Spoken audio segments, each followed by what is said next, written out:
Are you tired of all those catalogs and credit card offers? If you're drowning in junk mail, and many of us are, Early Show consumer correspondent Susan Koeppen is here to help you keep it out of your house. It's too much of it. I like it. I read it. You really do? Do you read it? No. No, I'm just kidding, by the way. Americans receive nearly 90 billion pieces of advertising mail each year, but now some new efforts could give consumers more control of what comes into their homes. When Janice Kovac goes to the mailbox, this is what she finds: junk mail. On this day, it was credit card offers and coupons. It's a ton of stuff. A ton of stuff, and you don't want it? I don't want it.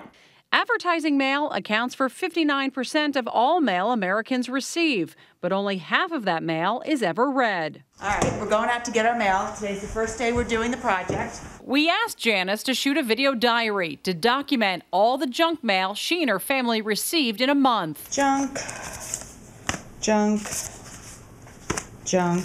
And then she weighed it. And how much do you have? We have about 15 pounds of junk mail. That's compared to only 3.5 pounds of mail she actually wanted or needed. And it doesn't even include all the free newspapers she received. How much time do you waste in your day sorting through all of this and taking care of it? Too much time. If you ask anyone, do you get junk mail? I think they'll raise their hand and say yes. If you ask them how to get rid of it, they don't know. Chuck Teller is president of Catalog Choice, a nonprofit group that has helped 1.3 million people opt out of junk mail. Its website streamlines the opt-out process, so you don't have to contact companies yourself, and it's totally free. Companies actually make it pretty complicated to opt out many times. We've taken a 5-minute process and we make it around 10 seconds to make an opt-out choice, record that choice, and if the mail comes back, come back and file a formal complaint.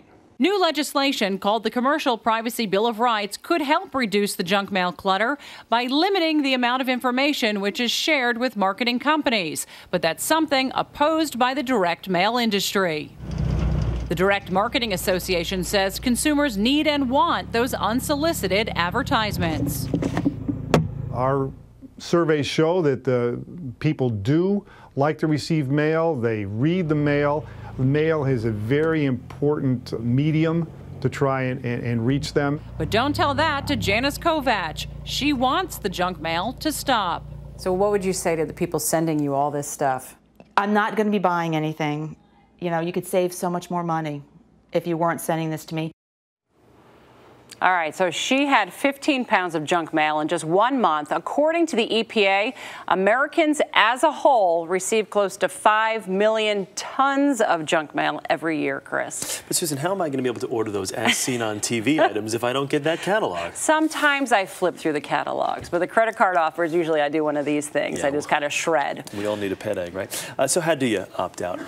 It's very simple. So you can go to websites like catalogchoice.org, dmachoice.org. You just sign up and it's free, and then they will do the process for you, the opting out for you. And we heard from the one gentleman who's helped over 1.3 million. You would think that number would be higher than that? By about 10 times that amount. Right. Also, when you do opt out, how do you know, how long does it take to go into effect? Let's say it doesn't work. Yeah, it can take a little bit of time. If it doesn't work, you can file a complaint against the company. But Catalog Choice says that about 95% of the opt-outs are being honored by these companies. But one never knows. And let's say you have a relative who passes away. Okay. Yeah, They'll still keep getting all that junk mail, you will right? still probably get junk mail after you pass away. So on the DMA website, the Direct Marketing Association website, they actually have a deceased do not contact tab that you can click on and put in your loved one's information and say, this person has passed on. Please don't send any more junk mail to our house. All right. Susan Koeppen, thank you. Right. Good to see you.